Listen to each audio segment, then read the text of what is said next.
আপনি অন্য ধর্মের মানুষকে ভুল পথে নিচ্ছে। যদি প্রশ্নকারী প্রমাণ করে দেয় যে আমার ব্যাখ্যা ভুল, So, আমি কি বিতর্কের কোনো নিয়ম ভেঙেছি? হ্যাঁ, সদ্গুরু আপনার অনেক ভুল ধরেছেন। আমি তার সাথে বিতর্ক করব। কিন্তু যদি তিনি আপনার সাথে বিতর্ক না করেন, আমি করব।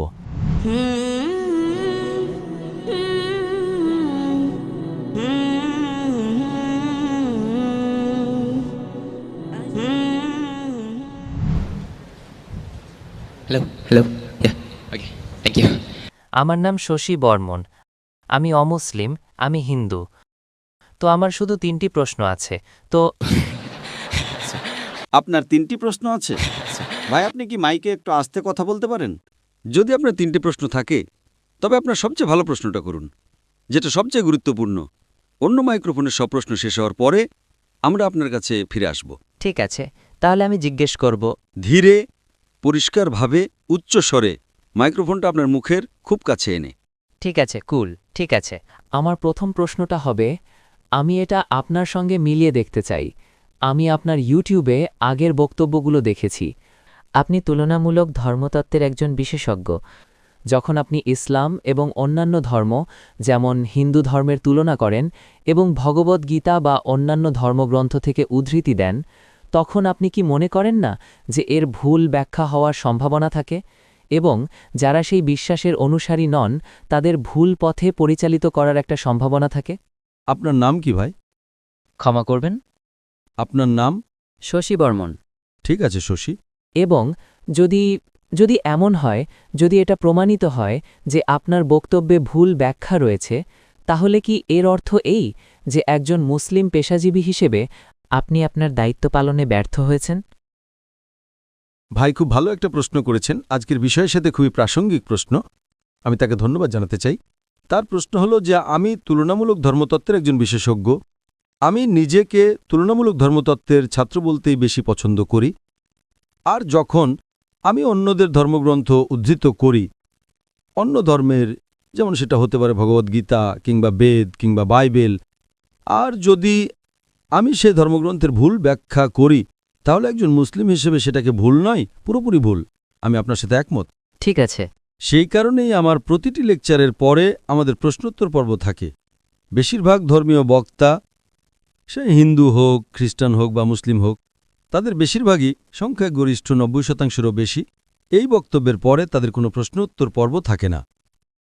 শেখ দিদাত ছিলেন প্রথম এটা শুরু করেছিলেন এবং এখন মাশাআল্লাহ আমাদের অনেকেই প্রতিটি প্রশ্নের পরে, প্রতিটি লেকচারের পরে আমাদের একটা প্রশ্নোত্তর পর্ব থাকে। কেন?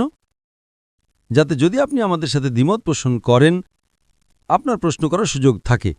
প্রশ্নোত্তর চলাকালীন সময়ে যদি কোনো বক্তা, আমি সহ, যদি প্রশ্নকারী প্রমাণ করে দেয় যে আমার ব্যাখ্যা ভুল, যদি তারা আমার কাছে প্রমাণ করে দেয়, প্রথমে আমি বলবো আমি দুঃখিত, আচ্ছা। আমি আমার কথা ফিরিয়ে নেব। যদি আমি ভুল করি, একজন মুসলিম হিসেবে আমি অবশ্যই ক্ষমা চাইব। আমি প্রথমে বলবো আমি দুঃখিত, আমি আপনার ধর্মগ্রন্থ ভুল বুঝেছিলাম। ইনশাআল্লাহ ভবিষ্যতে আমি এটা উদ্ধৃত করব না। আমার 25 বছরের দাওয়া জীবনে এর চেয়েও বেশি একজনও প্রশ্নকারী, মাশাআল্লাহ, আমি ভুল করতে পারি। আমি একজন মানুষ, আমি নিখুঁত নই, কোনো মানুষই নিখুঁত নয়। একজনও প্রশ্নকারী কখনো আমাকে কিছু উদ্ধৃত করে ভুল প্রমাণ করতে পারেনি। আলহামদুলিল্লাহ, আমি ভুল হতে পারি।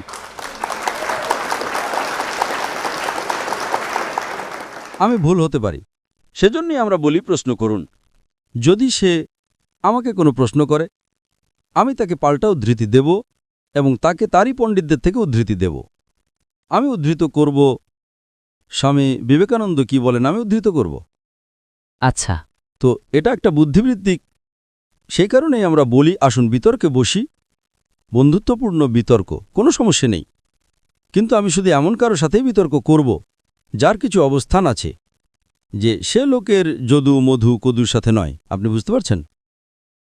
আপনি জানেন, যদি আমি আমার আলোচনায় সবচেয়ে বড় জমায়েতে 10 লক্ষ মানুষ পাই, আপনি যদি 2% পান, 20,000, আমি আপনার সাথে বিতর্ক করব, যে সে লোকের সাথে আমি পারি না। তো আমার কারণটা হলো, যদি আপনি আমার সাথে বিতর্ক করতে চান, আপনার অন্ততপক্ষে আপনার বক্তব্যের জন্য কমপক্ষে 20,000 মানুষ জড়ো করতে পারা উচিত।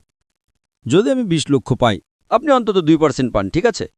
যদি আপনি আপনার লেকচারের জন্য 20,000 লোক পান, আমি আপনার সাথে বিতর্ক করতে রাজি আছি। যদি আপনি না পান, আপনি এমন কাউকে দিন যে পারে। এবং পৃথিবীতে অনেক হিন্দু বক্তা আছে, পৃথিবীতে অনেক খ্রিস্টান বক্তা আছে যারা 1 লক্ষেরও বেশি পায়। ইন্ডিয়াতে অনেক মানুষ। আপনি কি শ্রী শ্রী রবিশঙ্করকে চেনেন? তিনি 1 লক্ষের শ্রোতা পান। আমি তার সাথে বিতর্ক করেছি এবং আপনি জানেন সে ফলাফলের। আপনি কি সে বিতর্কটা দেখেছেন? হ্যাঁ, ফলাফল কি ছিল? এটা ছিল কি এটা আমার প্রত্যাশা মতো ছিল না। কি বললেন? এটা আমার প্রত্যাশা মতো ছিল না। হ্যাঁ। ও, এটা আপনার প্রত্যাশা মতো ছিল না। কিন্তু আমি কি বিতর্কের কোনো নিয়ম ভেঙেছি?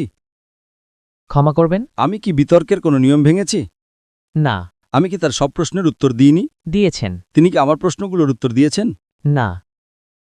পৃথিবীর সবচেয়ে বিখ্যাত হিন্দু প্রচারকদের একজন শ্রী শ্রী রবিশঙ্কর। অনেকে তাকে ঈশ্বর বলে ডাকে। কিন্তু স্যার, সদ্গুরুর ব্যাপারে কি বলবেন? আমার মনে হয় তিনি কিছু পয়েন্ট খণ্ডন করেছেন আমার ধারণা। ঈশা ফাউন্ডেশনের সদ্গুরু। ঠিক আছে, একটা আলোচনার ব্যবস্থা করেন, আমি তার সাথে বিতর্ক করব। আপনি ব্যবস্থা করেন, আমি তার সাথে বিতর্ক করব। সদ্গুরু একজন বিখ্যাত ব্যক্তি, তাকে জিজ্ঞেস করেন, আমি তার সাথে বিতর্ক করব। এমন কিছু লোক আছে যারা তার বক্তব্য নিয়েছে এবং উত্তর দিয়েছে। কিছু মানুষ, সে নিজে নয়। যদি সে চায় তাকে ব্যবস্থা করতে দিন, কোনো সমস্যা নেই, আমি তার সাথে বিতর্ক করব। ঠিক আছে? কারণ আমি জানি সে বিখ্যাত। যে কোনো বিখ্যাত ব্যক্তিত্ব যদি বিতর্ক করতে চায়, আমি তার সাথে বিতর্ক করতে চাই। সে আমার সাথে বিতর্ক করতে চায়, উন্মুক্ত, যে কোনো বিষয়ে, তুলনামূলক ধর্মতত্ত্বের যে কোনো বিষয়ে, হিন্দু ধর্ম এবং ইসলাম, কোনো সমস্যা নেই। ঠিক আছে? আপনাকে স্বাগতম। আর যদি তিনি আমার বক্তব্যে এমন কিছু দেখিয়ে দেন যা আমি বলেছি কিংবা যা হিন্দু ধর্মগ্রন্থ অনুযায়ী সঠিক নয়, তাহলে আমি ক্ষমা চাইব এবং আমি তাকে জানাবো আমি সেই তথ্য কোথা থেকে পেয়েছি। আমার সব গবেষণা অহিন্দু পণ্ডিতদের নয়, হিন্দু পণ্ডিতদের। আমি রেফারেন্স দেই। তাই বেশিরভাগ বক্তা বলে যে জাকির সঠিক, কিন্তু তারপর সে কিন্তু আসে। অনেক হিন্দু বলে, যখন আপনার বক্তব্য শুনি 2 ঘন্টায় আমি যা শিখেছি তা আমার জীবনে 40 বছরে শিখিনি। কারণ আমার বক্তব্যে আমি রেফারেন্স দেই। শ্রী শ্রী রবিশঙ্কর কি তার বক্তব্যে কোনো রেফারেন্স দিয়েছিলেন? এমনকি একটা রেফারেন্সও তিনি দিয়েছিলেন? তিনি কি একটাও রেফারেন্স দিয়েছিলেন? ভাই, আমার বক্তব্যে কতগুলো রেফারেন্স ছিল। তো কে বেশি নির্ভরযোগ্য, একজন ব্যক্তি যে রেফারেন্স দেয় নাকি একজন ব্যক্তি যে রেফারেন্স দেয় না? তিনি একটা চিরকুট রাখতে পারতেন, কোনো আপত্তি নেই। বিতর্কে আপনি আপনার সামনে নোটস রাখতে পারেন, ঠিক না ভুল? আমার কাছে নোটস থাকে না, তার কাছে নোটস থাকতে পারে। জিজ্ঞেস করুন শ্রী শ্রী রবিশঙ্কর আমার সাথে দ্বিতীয়বার বিতর্ক করবেন কিনা। তিনি কি করবেন? এমনকি আপনি তাকে $1 মিলিয়ন দিলেও তিনি করবেন না। আমার মনে হয় তিনি করবেন, কিন্তু যদি তিনি আপনার সাথে বিতর্ক না করেন, আমি নিশ্চিত একদিন আমি করব। হ্যাঁ। আপনাকে স্বাগতম। যেই দিন আপনি আপনার শ্রোতা হিসেবে 20,000 মানুষ জড়ো করতে পারবেন, আমি আপনার সাথে বিতর্ক করব। এখন আপনি যেটা করতে পারেন, প্রশ্ন উত্তর। আমি কি আপনার প্রশ্নের উত্তর দিয়েছি নাকি দিইনি? হ্যাঁ, আপনি দিয়েছেন। আপনাকে অনেক ধন্যবাদ। খুবই সন্তোষজনকভাবে। হ্যাঁ। আমি খুব খুশি। এটা মেনে নেওয়ার জন্য আপনাকে ধন্যবাদ। আর আল্লাহ আপনাকে হেদায়েত দিন। আর আমি আপনার জন্য দোয়া করব যেন আপনি সত্যের পথে আসেন। ভাই, আপনাকে অনেক ধন্যবাদ। হ্যাঁ স্যার, ধন্যবাদ। আপনাকে স্বাগতম। Mm-hmm.